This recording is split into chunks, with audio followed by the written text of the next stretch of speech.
Hello students, তোমাদের সবাইকে আমাদের চ্যানেলে ওয়েলকাম জানাই। দেখো, আজ আমরা তোমাদের মাধ্যমিক যে পারুলের টার্গেট রয়েছে, এই পারুলের টার্গেট থেকে যে চ্যাপ্টার ওয়াইজ সাজেশানগুলো আছে সেগুলো আমরা আজকে দেখে নেব। মানে ফার্স্ট চ্যাপ্টার রয়েছে এখানে 3 মার্কসের জন্য জ্ঞানচক্ষু, তারপর পথের দাবি, অদল বদল, বহুরূপী, নদীর বিদ্রোহ। এই প্রথমে যে গদ্য পোর্শনটা আছে সেটাই আমরা আগে দেখে নেব, তারপর কবিতার পাঠগুলো পরে আলোচনা করব। ওকে, তাহলে আজকের ফার্স্ট চ্যাপ্টার হচ্ছে জ্ঞানচক্ষু। জ্ঞানচক্ষু থেকে যে ফার্স্ট কোশ্চেনটা দেওয়া রয়েছে, দেখো, যে ভয়ঙ্কর আহ্লাদটা হবার কথা সে আহ্লাদ খুঁজে পায় না, আহ্লাদ হবার কথা ছিল কেন, আহ্লাদ খুঁজে না পাওয়ার কারণ কি? তোমরা অনেকেই মানে এই সাজেশনের ক্লাসটা প্রোভাইড করার জন্য রিকোয়েস্ট করেছো, এই জন্যই আজকের ক্লাস। দেখো, পেজ নাম্বারগুলো পাশে দেওয়া রয়েছে, আর আমি এটা প্রান্তিক যে সহায়িকা আছে সেই প্রান্তিক থেকে আজকের আনসারগুলি দেখাবো। পেজ নাম্বার 17-এ রয়েছে আনসারটি। দেখো, ফার্স্ট রয়েছে এখানে জ্ঞানচক্ষু গল্পের নায়ক তপনের লেখা প্রথম দিন গল্পটির কথা বলা হয়েছে। লেখক মেশোর প্রভাব ও পরিচিতির জোরে ছোট্ট তপনের লেখা গল্পটি সন্ধ্যাতারা পত্রিকায় প্রকাশিত হয়। তপনের লেখা গল্প ছাপা হওয়ার সংবাদে সারা বাড়িতে শোরগোল পড়ে যায়, কিন্তু তপনের কৃতিত্বের বদলে মেশোর মহত্বকেই বাড়ির বড়রা বেশি গুরুত্ব দেয়। তাদের মতে মেশোই ও গল্প ছাপিয়ে দিয়েছেন। মেজো কাকু বলেন, এমন মেশো থাকলে তারও একবার চেষ্টা করে দেখতেন। এসব নানা কথায় তপন ক্রমশ যেন হারিয়ে যায়, তাই মনটা একটু তিক্ত হয়ে যাওয়ায় গল্প ছাপা হওয়ার ভয়ঙ্কর আহ্লাদটা সে আর খুঁজে পায় না। আমি একটু রিড করে দিলাম, মানে অনেকেই বুঝতে পারো না, তখন বলো মানে পড়ে দিতে, এই জন্যই পড়লাম। আর যারা পারছো তারা পজ করে আনসারটা লিখে নাও। ওকে, নেক্সট দেখো, রত্নের মূল্য জহুরির কাছেই, কথাটির তাৎপর্য বিশ্লেষণ করো। ভীষণ ইম্পর্টেন্ট, এটা 14 পেজে রয়েছে প্রান্তিকেরই। কোশ্চেনটা কিন্তু ভীষণ ইম্পর্টেন্ট, আনসারটা ভালোভাবে দেখে রাখবে। উদ্ধৃতিটি আশাপূর্ণা দেবীর জ্ঞানচক্ষু গল্প থেকে গৃহীত। জহর অর্থাৎ মূল্যবান রত্ন বিশেষজ্ঞকে জহুরি বলা হয়। এক্ষেত্রে জহুরি বলতে নতুন মেশোকে বোঝানো হয়েছে। লেখক মেশোকে দেখে অনুপ্রাণিত হয়ে তপন একটা আস্ত গল্প লিখে মাসিকে দেখায়। মাসি তা নিয়ে সারা বাড়িতে শোরগোল বাঁধিয়ে মেশোকে দেখাতে যায়। তপন ব্যাপারটায় আপত্তি তুললেও মনে মনে পুলকিত হয়, এই ভেবে যে তার লেখার মূল্য একমাত্র যদি কেউ বোঝে তবে ছোট মেশোই বুঝবে, কেননা জহুরির জহর চেনার মতো একজন লেখকই পারে কোনো লেখার মূল্যায়ন করতে। পজ করে নাও এই আনসারটা। নেক্সট কোশ্চেনে চলে আসি। একাসনে বসে লিখেও ফেললো আস্ত একটা গল্প। একাসনে বসার দরকারটি বুঝিয়ে দাও। এই আনসারটা তোমাদের এই প্রান্তিকে নেই, আমি পরে নোটস তৈরি করে কমিউনিটিতে পোস্ট করে দেবো, সেখান থেকে তোমরা লিখে নেবে। ওকে, 3.4-এ লেখক মানে কোনো আকাশ থেকে পড়া জীব নয়, কিভাবে তপন এই বোধে উন্নীত হলো। এটা 21 পেজে রয়েছে, 21 পেজ দেখে নাও।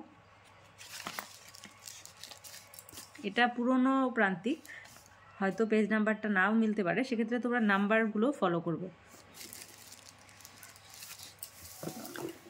কোশ্চেনটা রয়েছে যে লেখক মানে কোনো আকাশ থেকে পড়া জীব নয়, কীভাবে তপন এই বোধে উন্নতি হয়। আশাপূর্ণা দেবীর জ্ঞানচক্ষু গল্পের কেন্দ্রীয় চরিত্র তপনের ইচ্ছে ছিল লেখক হওয়ার। একই সঙ্গে লেখকদের সম্বন্ধে তার ধারণা ছিল তারা বুঝি আকাশ থেকে পড়া অতিলৌকিক কোনো প্রতিভা, কিন্তু তার ছোটো মাসির বিয়ের পর নতুন মেশোকে দেখে তার সেই ভুল ভাঙে। তার নতুন মেশো অধ্যাপক বইও লেখেন, সেসব বই ছাপাও হয়, অথচ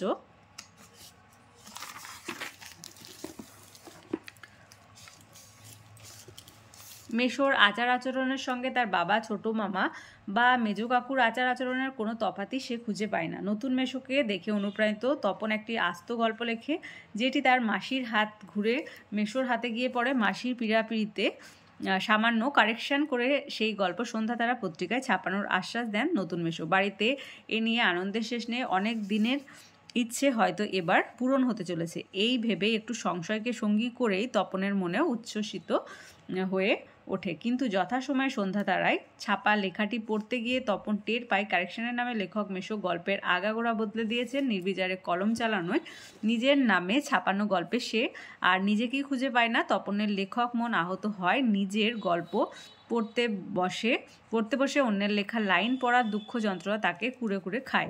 লজ্জা, অনুশোচনা আর আত্মসম্মানহীনতায় তার বাকরোধ হয়ে আসে। পরের কোশ্চেন দেখো, গল্পে প্রকাশিত হওয়ার পরও ছোট মেশোর প্রতি যে কৃতজ্ঞতা প্রকাশ করা উচিত ছিল তা করে না তপন। প্রকাশিত গল্পটি পড়ে কেন তার মনে অভিমান জাগে তা বুঝিয়ে লেখো। এটা 21 পেজে রয়েছে।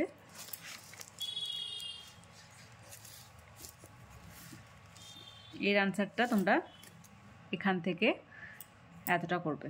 দেখো, লেখক মেশো মশাইয়ের দৃষ্টান্তে অনুপ্রাণিত হয়ে তপন নিজেও একটা আস্ত গল্প লিখে ফেলে। এভাবে সহজেই একটা গল্প লিখে ফেলার রোমাঞ্চে ও উত্তেজনায় তা সে বন্ধু মনোভাবাপন্ন ছোট মাসিকে দেখায়। এরপর ছোট মাসির প্ররোচনায় আর নতুন মেশোর প্রভাবে সেই গল্পটি সন্ধ্যাতারা পত্রিকায় প্রকাশিত হয়। কিন্তু পত্রিকায় ছাপা গল্পটি পড়ে তপন টের পায় সংশোধনের নামে মেশো লেখাটির আগাগোড়া বদলে দিয়েছেন। এই গল্পে তপন কোথাও নেই, আর বাড়িতেও মুখে মুখে রটে যায় মেশোর দৌলতেই তার গল্প ছাপা হয়েছে। এই ঘটনা আত্মমর্যাদা বোধ সম্পন্ন তপনের সংবেদনশীল লেখক মনে আঘাত করে।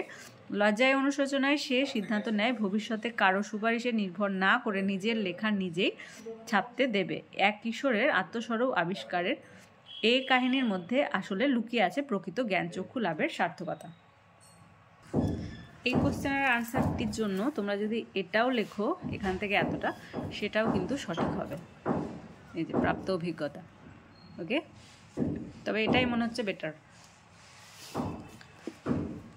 নেক্সট ওয়ান 3.6, গায়ে কাঁটা দিয়ে উঠলো তপনের গায়ে কাঁটা দিয়ে ওঠার কারণ কি?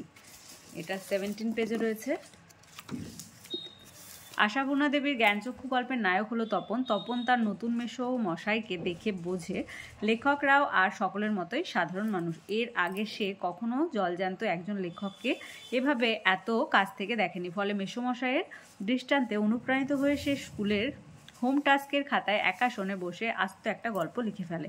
লেখার পর নিজের প্রথম গল্পটি পড়ে রোমাঞ্চে ও উত্তেজনায় তার গায়ে কাঁটা দিয়ে উঠেছিল।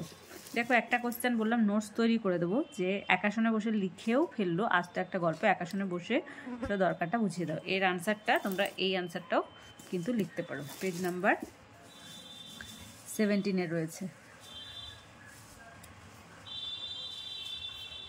লাস্ট ওয়ান, তপনের মনে হয় আজ যেন তার জীবনের সবচেয়ে দুঃখের দিন। কেন তপনের একথা মনে হয়েছিল?